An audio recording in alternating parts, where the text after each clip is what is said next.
Oras na naman ng pagtutuos laban sa langaw. Ayan guys, kailangan na talaga natin itong malis. Nag-iisang langaw sa aking tinitira. Ayan, gamit ang sapatos. Ngayon, dali ka na. Dali ka. Ayan. Yun! Dali ka na sana. Wala na naman guys, nalipad na naman. Yan. Oop! Hindi pa rin.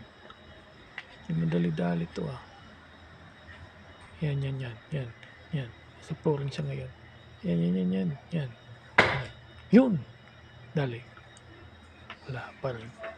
Kalipad na naman. Malilit na naman ako sa trabaho kahabol sa langaw. Yan. Andyan. Up. Yun o. Bukas na naman ulit. Pasok na ako sa trabaho.